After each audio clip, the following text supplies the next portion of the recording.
Il faut savoir que le fin octobre et début novembre, dans la dernière nuit d'octobre et puis la nuit qui va jusqu'au 1er novembre, c'est une nuit particulière pour les satanistes, pour les sorciers. C'est pour beaucoup d'entre eux le grand sabbat où beaucoup de pratiques occultes sont effectuées, beaucoup de sorcellerie, les pratiques vaudou, occultes redoublent vraiment d'intensité dans ces périodes-là. Et puis, vous n'êtes pas sans connaître non plus l'impact de la fête d'Halloween. Ceci dit, nous pouvons bénir Dieu. Je sais pas trop sur Limoges parce que moi je viens d'arriver, mais je me souviens que sur Bar-le-Duc, il y a quelques années, donc dans le nord-est en Lorraine, ça avait vraiment pris de l'ampleur. Et puis avec les enfants de Dieu, on a prié. Et il semble, et puis certainement que dans toute la France, et c'est peut-être même ici, certainement, vous avez dû prier.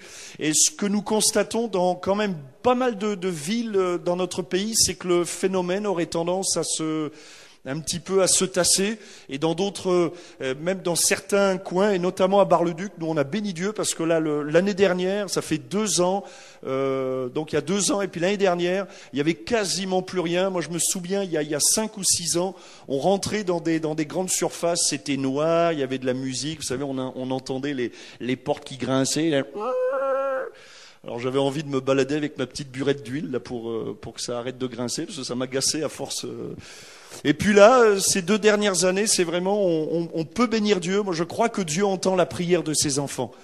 Amen. Je ne sais pas si vous aviez eu aussi ça, vous, dans certaines grandes surfaces ou certaines marques même, proposées aux enfants.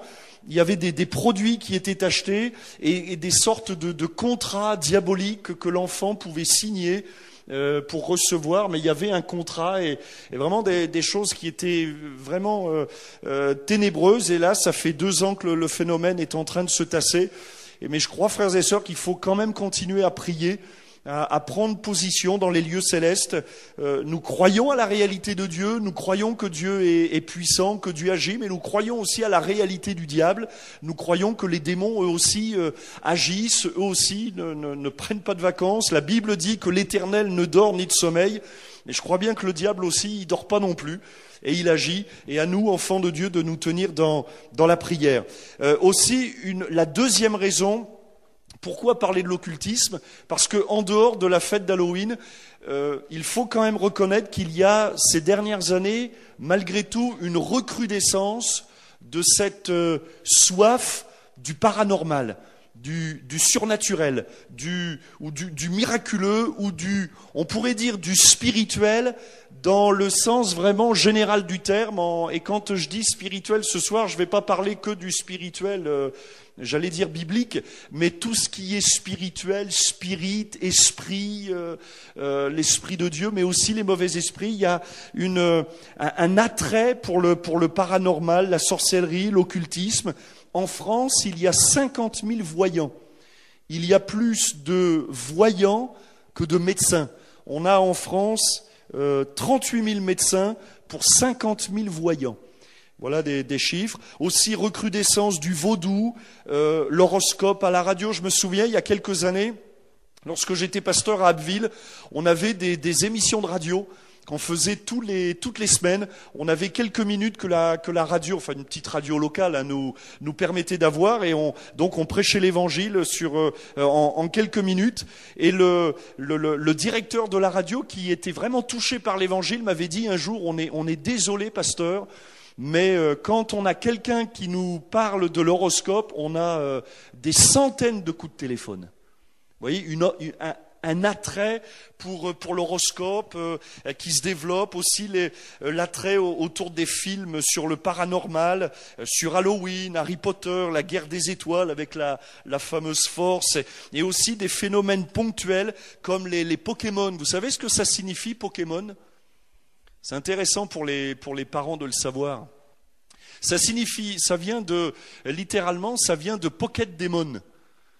Et Pokémon, c'est la contraction de Pocket, Démon. Et Pocket Demon, c'est de l'anglais, ça veut dire en français démon de poche. Démon de poche. Et quand on s'immerge un petit peu, j'ai pas le temps ce soir d'en parler, mais il y a 1 an ou 2, j'en avais fait carrément une étude un dimanche après-midi à Bar-le-Duc rien que sur le phénomène Pokémon. Et quand on s'immerge dans le monde des Pokémon, on débarque vraiment dans un monde vraiment ténébreux de violence, d'égoïsme, d'attaque. Plus on grandit dans le personnage qu'on alimente va grandir dans la méchanceté. Et c'est quand on s'immerge un petit peu dans ce monde du Pokémon, on s'aperçoit que c'est quand même entre les mains des enfants. Et ça, c'est grave. Ça, c'est grave. Pokémon, Pocket Démon. Pourquoi est-ce que l'occultisme ou l'attrait du paranormal, pourquoi est-ce que c'est à la mode? Pourquoi? J'ai noté 3 raisons. La première, c'est que le cœur de l'homme est vide. Le cœur de l'homme, sans Dieu, est vide. Et quand le cœur de l'homme est vide, on cherche. Avant de me tourner vers l'Évangile, avant de faire confiance à Jésus, avant de recevoir le message de l'Évangile dans mon cœur, j'étais certainement comme tout le monde ici, je cherchais quelque chose. Et moi, je cherchais, et sincèrement, de tout mon cœur, et je me suis retrouvé à pratiquer la méditation transcendantale, à invoquer les esprits, et j'étais sincèrement... je cherchais quelque chose et je ne savais pas à l'époque que tout ça c'était mal, si vous voulez. Mais j'étais complètement tombé dans des choses de ténèbres parce que premièrement, le cœur de l'homme est vide. La Bible dit que Dieu a mis en chacun la pensée de l'éternité. Et finalement, la science, la connaissance, l'argent ne suffisent pas à nous satisfaire. Les Beatles avaient dit, lorsqu'ils étaient au summum de la gloire, ils avaient dit on est tellement riche, à un moment donné, je crois que c'était John Lennon qui avait dit, on est tellement riche que maintenant on peut tous payer. Et le fait qu'on peut tous payer, maintenant plus rien n'a de la valeur. Plus rien n'a de valeur puisqu'on peut tous acheter. Et c'est à partir de ce moment-là qu'ils ont commencé à se tourner vers dans une recherche spirituelle et aller en Asie, dans certains pays d'Orient. Et parce que le cœur de l'homme est vide. L'argent ne peut pas remplir notre cœur. L'argent remplit notre porte-monnaie. La nourriture remplit notre estomac. Mais le cœur de l'homme est vide. Et là, la première raison qui fait qu'il y a comme une recrudescence ou un attrait pour le surnaturel, le monde du surnaturel, c'est cette notion que le cœur de l'homme sans Dieu est vide. Et nous savons, nous, enfants de Dieu, que seul Dieu peut remplir un cœur. C'est un philosophe, je crois Pascal, qui a dit que le cœur de l'homme a la forme de Dieu. Le cœur de l'homme a la forme de Dieu. Je me souviens de cette série télévisée où souvent sur chaque avant que ça démarre, là, comment on appelle ça, vous savez, le générique, là, voilà. Sur le générique, il y avait toujours en sous-titre « La vérité est ailleurs ». La vérité est ailleurs. Et ça, vous remarquerez que c'est souvent dans la tête de beaucoup de gens. Quand on ne connaît pas Dieu, on a ce sentiment que la vie ne s'arrête pas à ce que nos yeux voient, à ce qu'on peut saisir. La vie ne s'arrête pas là, mais qu'il y a quelque chose d'autre.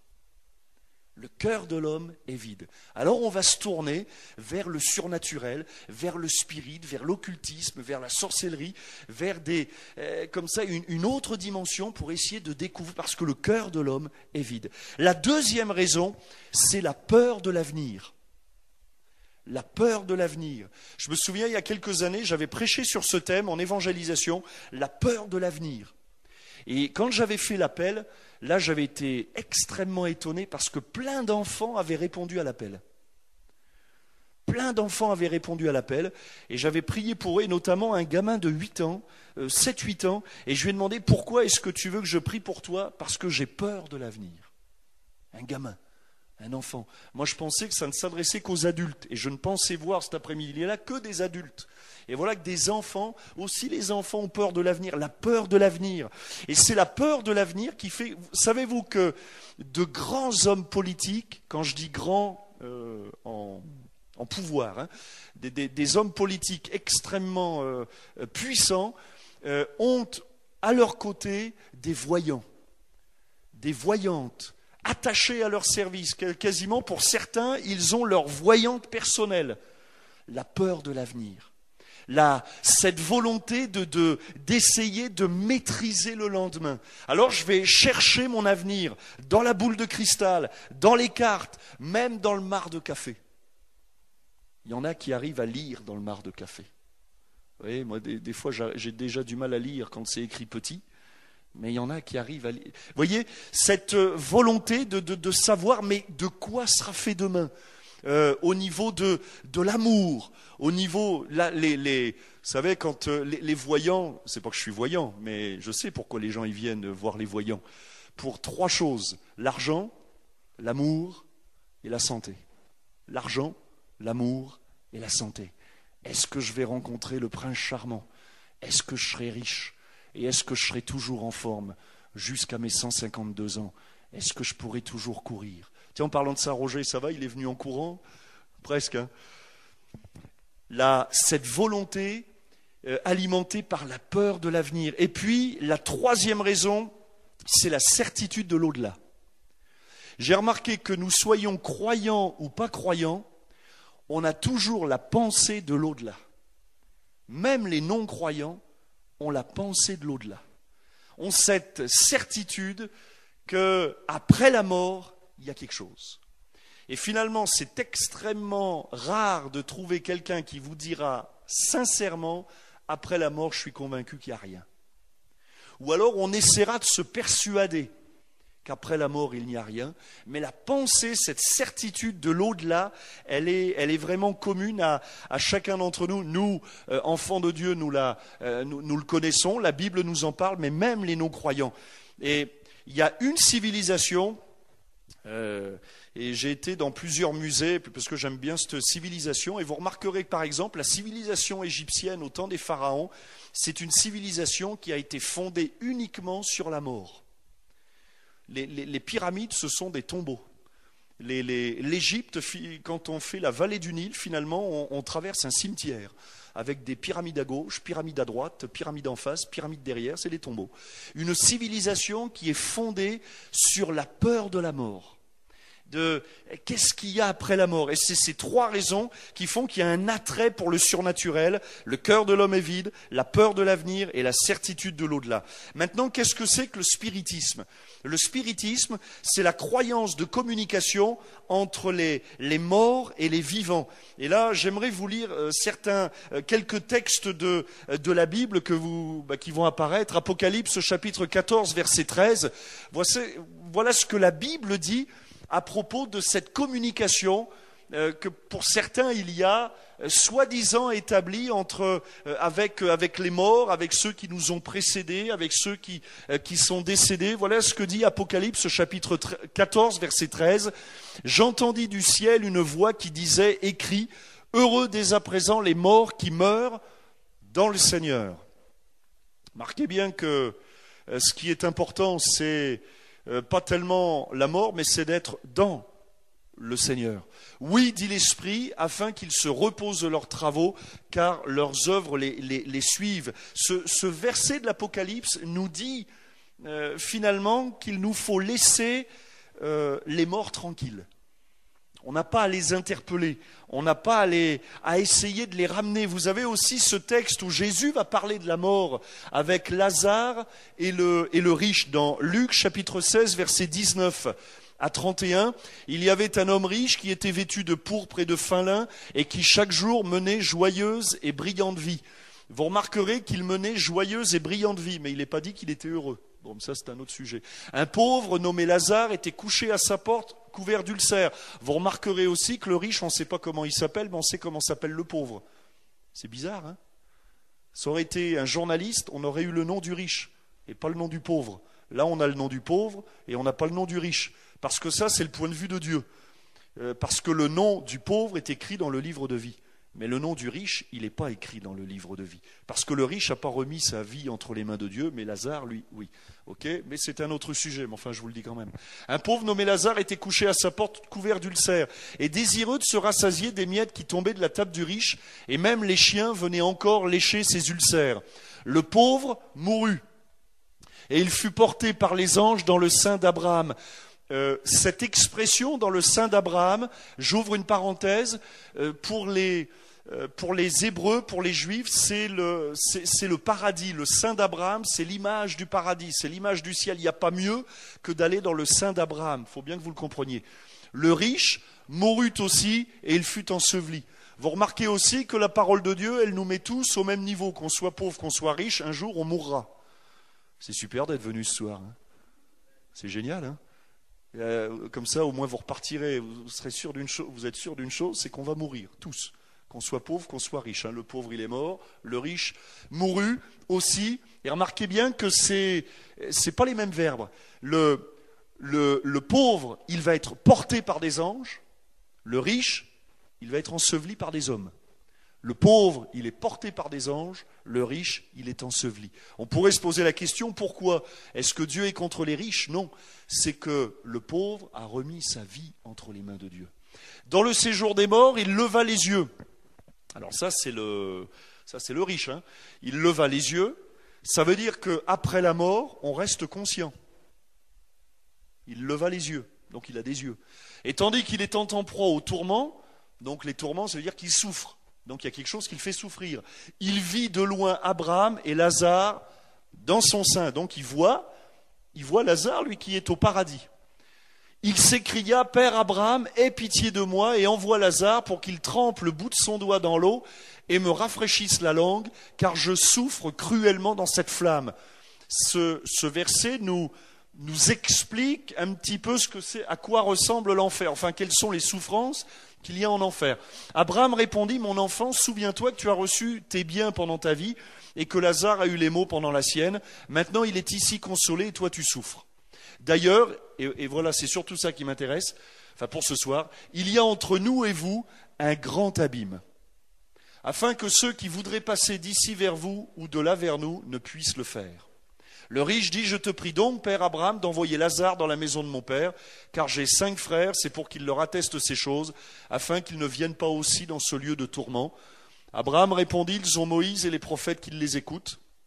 Et il dit, non, Père Abraham, mais si quelqu'un des morts va vers eux, ils se repentiront. Et Abraham lui dit, s'ils n'écoutent pas Moïse et les prophètes, ils ne se laisseront pas persuader quand même quelqu'un des morts ressusciterait.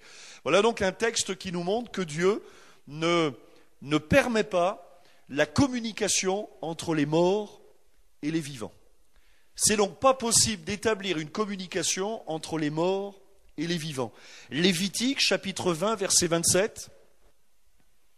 Si un homme ou une femme ont en eux l'esprit d'un mort ou un esprit de divination, ils seront punis de mort, on les lapidera, leur sang retombera sur eux. Chapitre 19, verset 31. Ne vous tournez point vers ceux qui évoquent les esprits, ni vers les devins. Ne les recherchez point de peur de vous souiller avec eux. Je suis l'Éternel votre Dieu. Chapitre 20, verset 6. Si quelqu'un s'adresse aux morts et aux esprits pour se prostituer après eux, je tournerai ma face contre cet homme. Je le retrancherai du milieu de son peuple. Et puis enfin, Ésaïe, chapitre 8, verset 19. Si l'on vous dit, consultez ceux qui évoquent les morts et ceux qui prédisent l'avenir, qui pousse des sifflements et des soupirs, répondez à un peuple, ne consultera-t-il pas son Dieu? S'adressera-t-il aux morts en faveur des vivants? Donc vous voyez que la Bible est franchement contre l'évocation des morts, l'invocation des morts. La communication avec les morts est non seulement interdite par la Bible, mais avec le texte que nous avons lu concernant Lazare, aussi impossible. Impossible. Il est impossible d'établir une communication avec un mort. Alors peut-être que autour de vous, peut-être quelqu'un au milieu de nous se dit, mais moi j'ai parlé à un mort. J'ai souvent rencontré des gens qui avaient parlé à des morts et les morts leur avaient parlé. Alors on peut se poser la question, mais vous dites c'est pas possible, comment ça se fait, c'est interdit. Alors on peut braver l'interdit, mais on ne peut pas faire ce qui est impossible. Alors comment faire quand quelqu'un parle à un mort, qu'est-ce que ça veut dire? Le mort lui répond. Moi, j'aimerais vous dire, ce n'est pas le mort qui vous répond, c'est un démon qui vous répond. C'est un esprit démoniaque qui vous répond. C'est un mauvais esprit. Et Dieu interdit la communication avec les morts parce que si vous voulez, le fait de se tourner avec les morts, vers les morts, ouvrira votre vie, votre cœur, votre maison au mauvais esprit. Je me souviens de cette famille qui m'avait téléphoné il y a quelques années. On était à Abbeville. Et ils avaient trouvé mon nom dans l'annuaire. En fait, ils cherchaient un curé. Parce que leur appartement était hanté. Il y avait les lumières qui s'allumaient la nuit, il y avait des coups qui étaient portés sur la table, sur la porte, tout ça. Alors ils cherchaient, en fait, vous comprenez ce qu'ils cherchaient? Ils cherchaient un exorciste, quoi. Et bon, visiblement, à Amiens, à Abbeville, il n'y a pas d'exorciste. Enfin bon, je ne sais pas trop comment ça fonctionne, mais enfin, il n'y en avait pas. Alors, les curés disent non, et puis un des curés a dit, mais je connais un pasteur, et les pasteurs, ils chassent les démons à Abbeville-Amiens. Alors bon, alors ils m'ont téléphoné, et puis j'ai été dans leur appartement, et puis ils ont commencé à me raconter leur vie. Et en effet, ce qui se passait, c'est que le père était décédé quelques semaines avant. Et la mère me dit, et la fille aussi me disent, toutes les deux, et on parle avec papa le soir. Et ils me disent, et elles me disent, je crois que c'est la mère surtout qui me dit, et il me parle, il me répond. Et lorsque je leur ai posé des questions, là, je me suis aperçu que vraiment la malédiction était sur cette famille. Le fils était malade, l'autre malade physiquement, et ne pouvait pas travailler. L'autre fils était malade psychologiquement, mais vraiment sérieux. La fille était à peu près normale. La mère était au chômage. Il n'y en avait aucun qui travaillait. Ils vivaient dans la maladie. Ils vivaient littéralement, ils vivaient dans les ténèbres. Et la raison, c'est qu'ils s'étaient tournés vers les morts et la porte a été, si vous voulez, ils ont ouvert la porte au mauvais esprit. Et la réponse pour ça, c'est pas de l'exorcisme, mais c'est de se tourner vers Jésus. Et moi, je leur ai dit simplement, ce que vous avez besoin, c'est de remettre votre vie entre les mains de Jésus. Et en effet, pendant que je leur parlais, à un moment donné, les lumières s'allumaient, tout ça. Alors je leur ai dit, bon, c'est pas grave, on va les laisser s'amuser un peu, mais nous, ce qu'on veut, c'est invoquer le nom de Jésus. Invoquer le nom de Jésus. La Bible nous met en garde contre ces choses parce que c'est dangereux. Je me souviens d'une jeune fille, toujours à Abbeville. Tiens, en vous en parlant, je m'aperçois qu'à Abbeville, finalement, il y a pas mal de trucs comme ça, là. Et je me souviens d'une jeune fille, d'ailleurs, elle, ça a été une grâce de Dieu, elle s'est convertie comme ça. Elle était lycéenne, elle venait de temps en temps aux réunions, et puis elle ne s'était pas vraiment donnée à Jésus. Et elle était interne dans son lycée. Et le soir, dans son dortoir, enfin, il y avait plusieurs lits dans son dortoir, et elles avaient trouvé un jeu, ces copines, c'était de faire tourner les tables. Mais pour rigoler, quoi. Vous savez, fait tourner les tables. Hein, je ne sais pas si gamin vous avez fait ça, mais bon, voilà, faire tourner les tables. Esprit, es-tu là? Hein, si t'es là, tu frappes un coup. Si t'es pas là, si t'es pas là, tu frappes pas. Bon, voilà. Et puis et vraiment, elles faisaient ça pour rigoler. Elles sont tenues la main, et à un moment donné, la table s'est soulevée. Et puis il y a eu des coups, mais le problème, c'est qu'elles n'ont pas pu arrêter le phénomène. Et les gamines, elles se sont sauvées dans leur lit en espérant que la table, elle bouge plus. Et cette fille-là, je l'ai vue, là je peux vous dire que c'était un culte, il n'y avait même pas d'appel à la conversion, qu'elle s'est appelée, même que je n'avais pas fait d'appel, elle s'est élevée à l'appel quand même, vous voyez.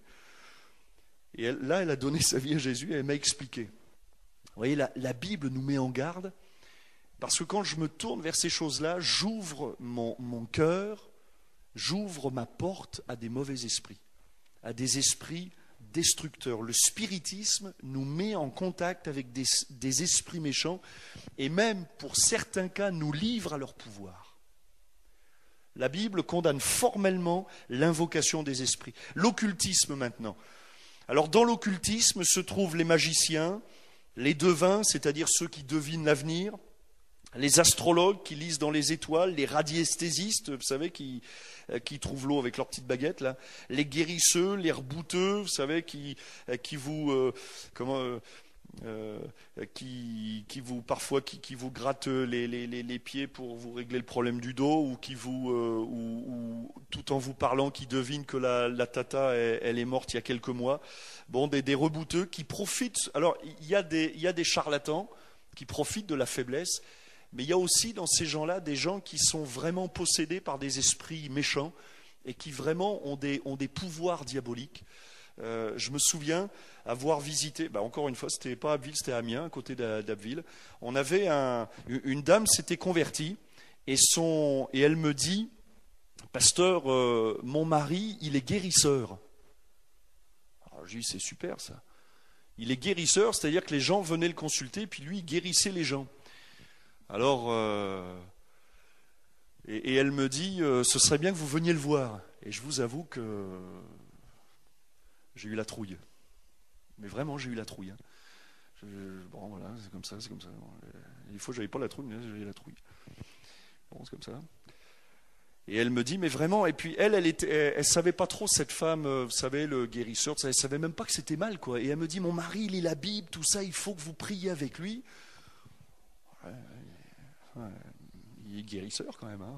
Je veux dire, il n'y a pas d'autres pasteurs sur Amiens, là, des fois, hein? Bon, curé. Bon, bref, j'y suis allé, et là, j'ai été extrêmement étonné parce que je pensais voir quelqu'un qui serait complètement hostile aux choses de Dieu. Et voilà que je suis tombé sur un homme qui m'a ouvert la porte de sa maison. Et on a eu un très bon entretien. Et un homme qui, en effet, avait des pouvoirs de guérisseur, qui était, et c'est ça qui est vraiment, j'allais dire, vraiment diabolique, il était convaincu que ce qu'il faisait était bon, et convaincu que cette puissance de guérison venait de Dieu. En fait, il exerçait de la magie, il exerçait des dons de guérison, mais il n'avait pas remis sa vie entre les mains de Dieu. Et avec cet homme, on a travaillé pendant des mois pour lui expliquer, puis au travers de la prière aussi, pour que Dieu l'éclaire, qu'il était dans la mauvaise direction. Sa vie était entre les mains de puissances occultes.